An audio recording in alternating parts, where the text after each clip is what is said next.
पहले तो आपके इस गांव के प्रांगण में आपने मुझे अपनी बात रखने का, आपसे परिचय करने का जो अवसर दिया है उसके लिए आपके शुक्रगुजार हैं, आपका धन्यवाद करते हैं। देखिए, हमारा नाम है प्रशांत किशोर।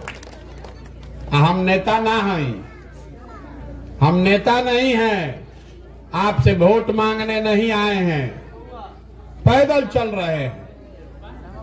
आधा आदमी के तो बुझाते नहीं थे कि भाई वोट मांगत नहीं खान, तो पैदल काहे चलत। संकल्प किए हैं कि पूरा बिहार, गांव, शहर, कस्बा, पंचायत पैदले चल के जाएंगे। पूरा बिहार घूमने में करीब करीब 5000 किलोमीटर पैदल चलना पड़ेगा। 1 से 1.5 साल का समय लागी।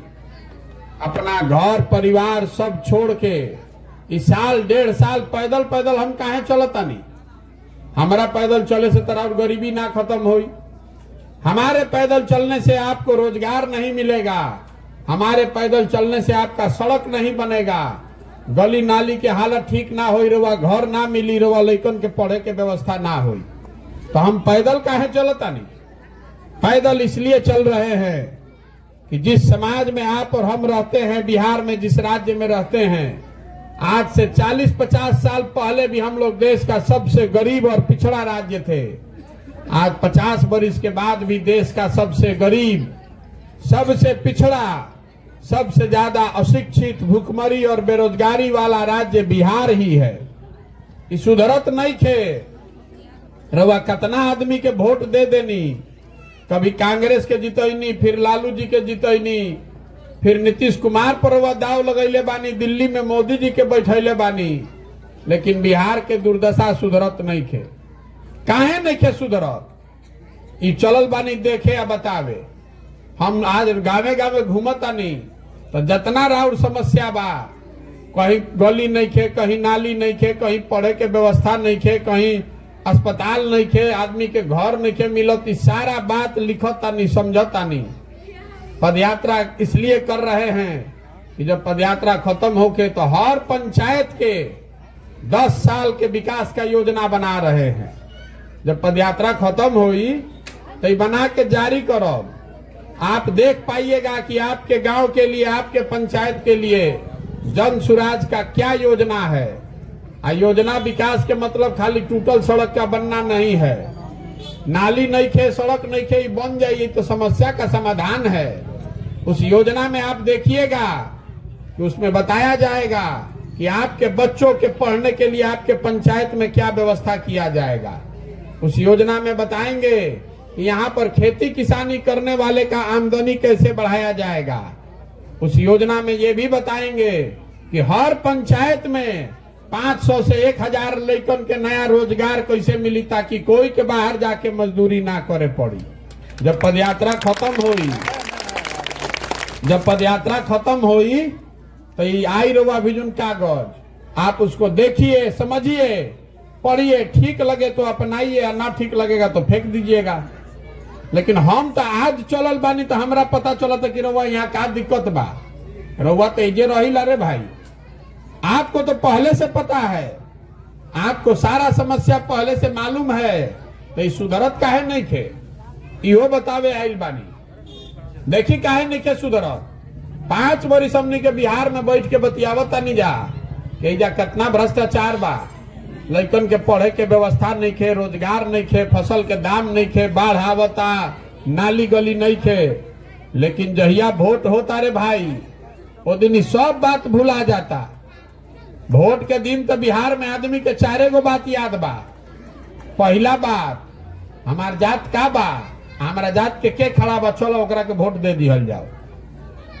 जे जात से बच जाता ओकरा के हिंदू मुसलमान भारत पाकिस्तान कह के वोट लिया था। सब हिंदू एक हो जा, मुसलमान ना जीते के चाहिए, जाके आदमी जात धर्म के नाम पर वोट देता। जे दोनों से बच जाता तो कहता कि भैया जाए दी, रोड नहीं थे, रोजगार नहीं थे। लेकिन हम लालू जी के जो जंगल राज रहे अपराध वाला, वो ना चाहिए रे भाई। तो लालू जी के डर से आदमी जाके भाजपा के देता वोट। और चौथा कैटेगरी बा हमनी के मुसलमान भाई लोग के। ये लोग कहता कि भैया भाजपा तो मुसलमान विरोधी पार्टी है, तो भाजपा के तो दे ना सकी। अब बिहार में दुइये गो दल बा, मोदी जी के भाजपा और लालू जी के ललटेन। नीतीश कुमार के तो कोनो दले नहीं के बचल, कभी ललटेन पकड़ के लटकी हम, कभी कमल के फूल पर बैठ के पवरी हम, तो भरोसे नहीं कि रहियन के नहीं। तो मुसलमान भाई लोग कहते कि अब जाए दी जी ही चाहे मरी, है ललटेने लौकत है करे के दबाव। ईमानदारी से बोलिए, इसी 4 चीज पर वोट दिए हैं, तो काहे के माथा पीटत नहीं कि भ्रष्टाचार बा, इंदिरा आवास नहीं के मिलत, अनाज नहीं के मिलत, रोजगार नहीं के मिलत।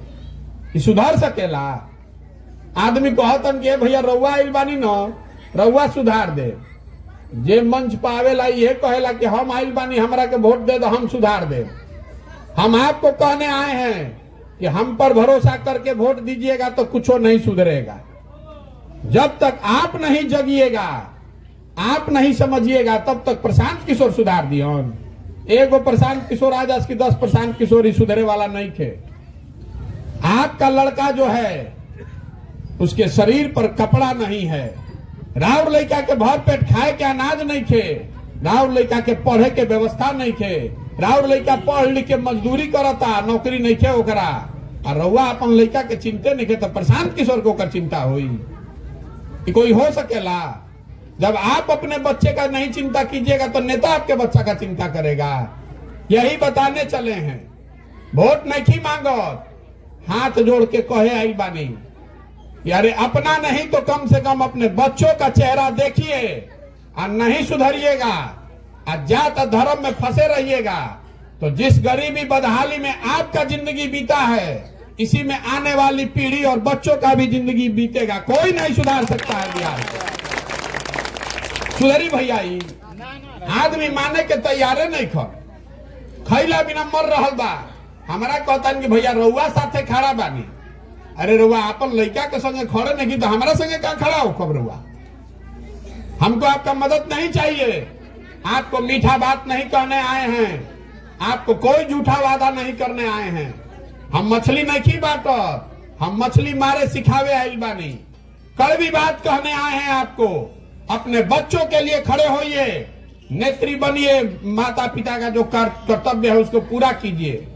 जितना रोएजा बानी, कोई के घर ऐसा ना होई जरा घर के सवांग बाहर जाके मजदूरी नहीं के करता कि ना भाई?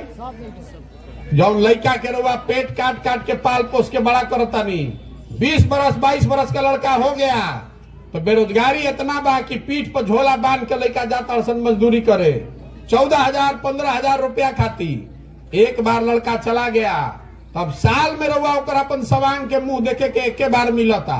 कोई छठ में आई तो रउआ 10 दिन देखनी, ना तो इजा बीमार पड़ जाओ तो इजा छटपटा के रह जाए, रउआ देखे के ना मिली। जो लड़का उजा जाता असन काम करे, ओकरा के आदमी गाली देता, धकियावता।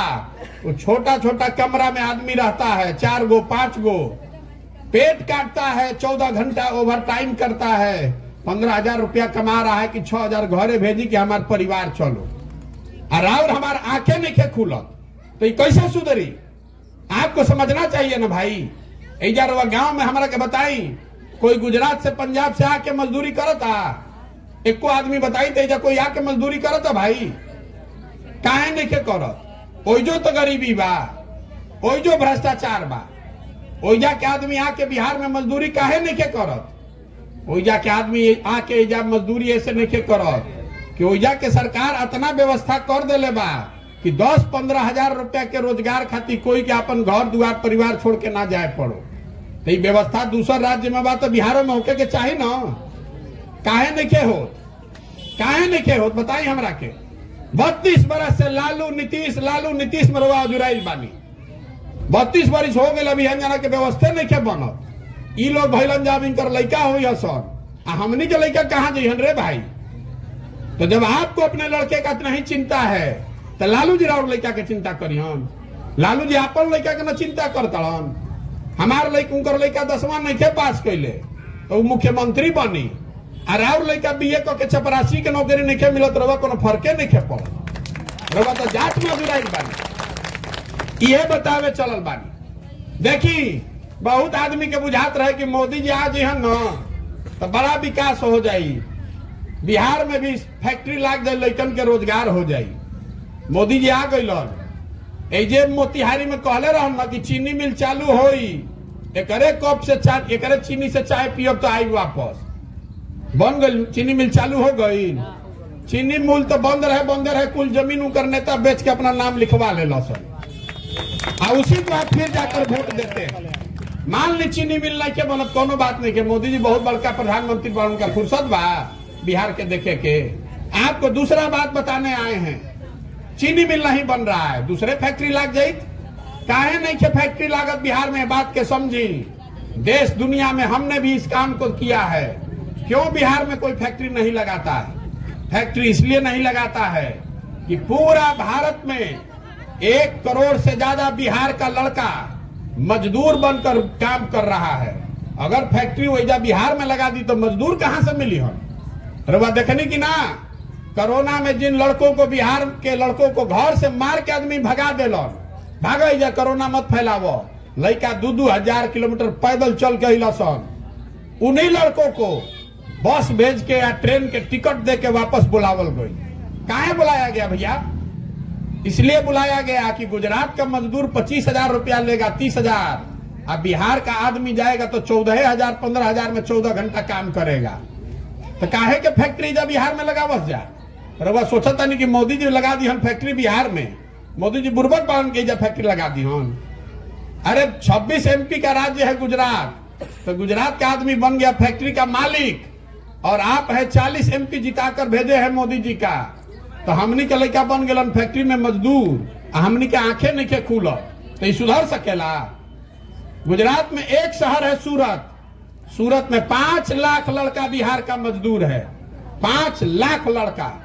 अगर मोदी जी इतना फैक्ट्री सूरत में लगवा सकत हन तो 2-4 गो फैक्ट्री बिहारे में लगवा देता। जेकरे के कहतन के लगावा फैक्ट्री बिहार में तो के कहित ना, तो काहे निखन कहत भैया? इसलिए नहीं कह रहे हैं कि अगर बिहार में फैक्ट्री लग जाएगा, बिहार से लड़के मजदूरी करने बाहर नहीं जाएंगे तो पूरा देश के मजदूरी के भाव बढ़ जाये। जितना है ये फैक्ट्री चलावे वाला बढ़ जाने के खर्चा बढ़ जाये। 14,000 में 1 करोड़ आदमी काम करे वाला कहाँ मिली हम? खाली बिहार में मिली हम। इसीलिए बिहार में कोई फैक्ट्री नहीं लगाता है। तो जब दूसरा आदमी नहीं क्या करत तो हमनिए के ना खड़ा होके के पड़ी। जब आप नहीं खड़ा होइएगा, संकल्प लीजिए कि आपका बच्चा, बिहार के बच्चे पूरे भारत भर में मजदूरी करने के लिए नहीं पैदा हुए हैं।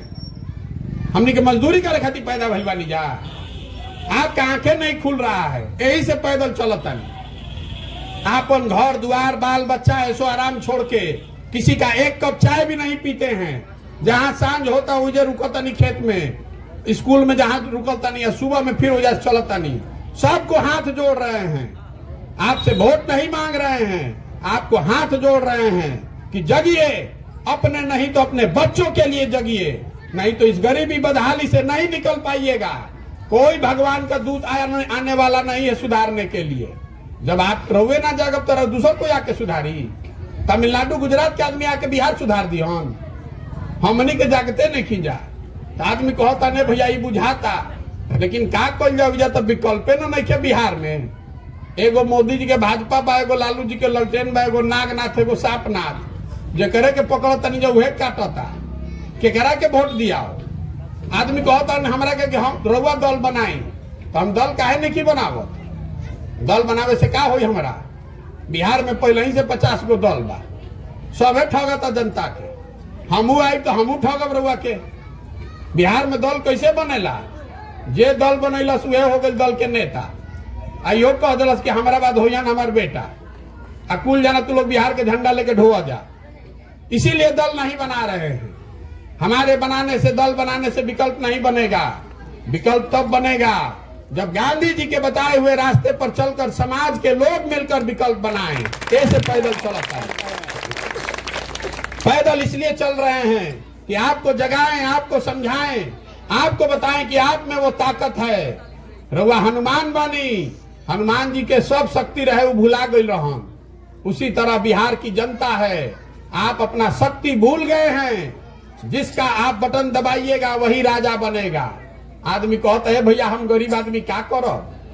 अरे जब तक आप बटन नहीं दबाइएगा कोई मुखिया राजा नहीं बन सकता है। आप में वो ताकत है। आ गरीब आदमी ज्यादा बाड़न तो केकर नंबर ज्यादा भइल, केकर ताकत ज्यादा भइल। टाटा बिरला का भी 1 वोट और आपका भी 1 वोट। संकल्प लीजिए कि वोट जात पर नहीं देंगे, धर्म पर नहीं देंगे। कौनो मोदी जी या प्रशांत किशोर लालू नीतीश को वोट नहीं पड़ेगा। वोट पड़ेगा उसको जो हम लोग के बच्चों के पढ़ने का व्यवस्था करे, जो हमनी के सबांग बहरी गइल बाड़न ओकरा के बोला के जे रोजगार दो, वोट ओकरा के न पड़े के चाहिए। संकल्प दिलाने आए हैं। आप एक बार जग जाइएगा और नई व्यवस्था बनाइएगा तो जितना लड़का बहरी जाके रोजगार करता नहीं सब आके बिहार में ही रोजगार कर पाई हम। रउआ हाथ में बा, इसको कीजिए। आदमी कह रहा बान कि भैया ठीक बा कल जाई, रउआ संगे रउआ विकल्प बनाई। तो आपसे आप सवाल पूछने आए हैं, आपको जवाब देना है मुंह से और सबके हाथ उठा के बोले के बा हाँ तो हाँ, ना तो ना है। देखी कैमरा लागल बा 4 गो 5 गो, न तो आदमी कहियन कि हमारा गांव में तो आइले ना रहन। कहाँ अलन? खिचड़ी खा के कहीं सुतल हो यहाँ कहियन कि हमारा यहाँ अलन ना है, पूछ लेबे तो फिर बताइए। सुनिए, पिछले 30-40 सालों में आपने जिसको भी वोट दिया है, सारे नेता, सारे दल, सारे लोगों ने आपको ठगा है, आपके बच्चों को ठगा है। अब समय आ गया है कि अपने बेहतर भविष्य के लिए, अपने बच्चों के लिए आप खड़े होइए और गांधी जी के बताए हुए रास्ते पर चलकर अपना विकल्प बनाइए, जनता का विकल्प बनाइए। आप बताइए कि जनता के मिल के आपन विकल्प बनावे के चाहिए कि ना बनावे के चाहिए? सबके बोले के बाद हाथ उठा के एक बार में सबके बोले के बाद फिर से पूछा था, नहीं बोला अब क्या ली जोर से। बिहार की जनता को मिलकर अपना विकल्प बनाना चाहिए कि नहीं बनाना चाहिए? बनाना चाहिए ना भाई, बनाना चाहिए ना।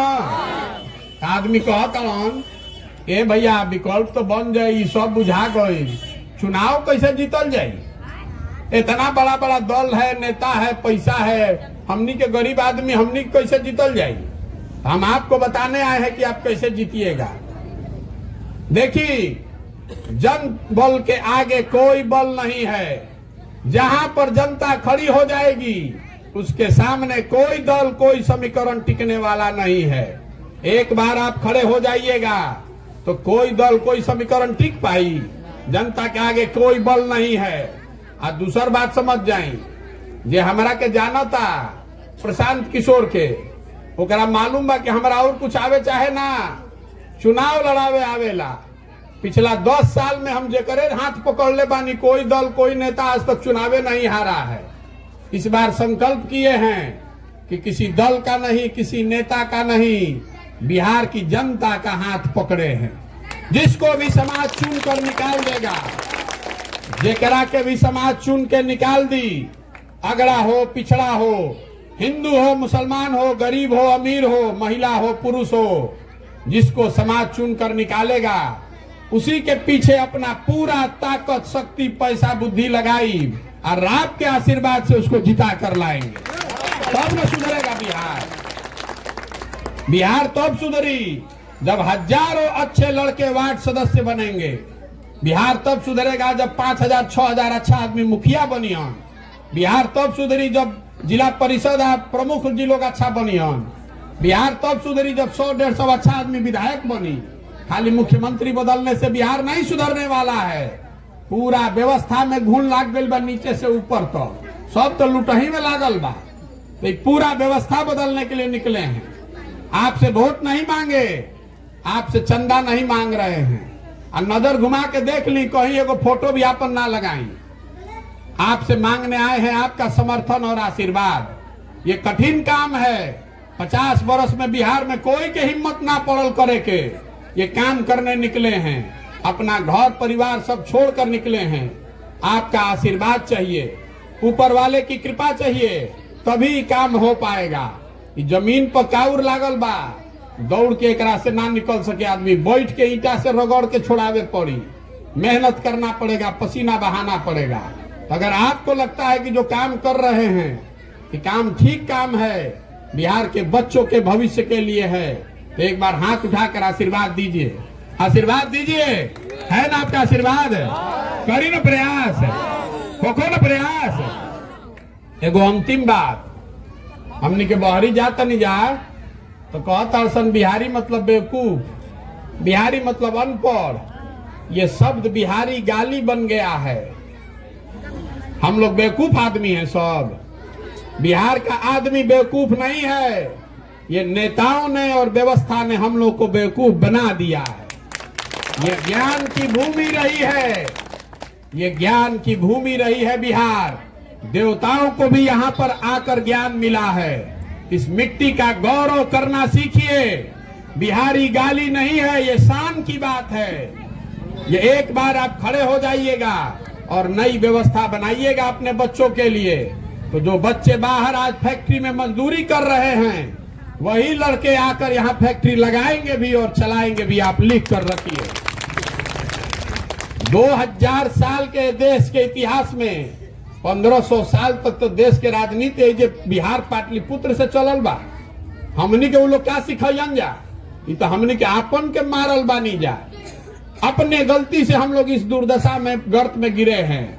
आप खड़ा होइए और संकल्प लीजिए अपने बच्चों के नाम पर कि हमारे बच्चे पढ़ेंगे, हमारे बच्चे बाहर जाकर मजदूरी नहीं करेंगे। ऐसी व्यवस्था बिहार में बनाएंगे। तो प्रयास होके चाहिए कि ना होके चाहिए? होके चाहिए ना भाई, होना चाहिए ना। एक बार इस मिट्टी के लिए, इस जहां पर हम लोग का जन्म हुआ है, जहां हम लोग के माँ बाप और पूर्वज पैदा हुए, इस मिट्टी के सम्मान में एक नारा लगाएंगे। मैं बोलूंगा जय बिहार, आपको बोलना है जय जय बिहार। ताकत से बोलिएगा, मोदी जी तक सुनाई देवे के चाहिए। जय बिहार। इतने आदमी में दम है बिहार के। जय बिहार, जय बिहार। बहुत बहुत धन्यवाद।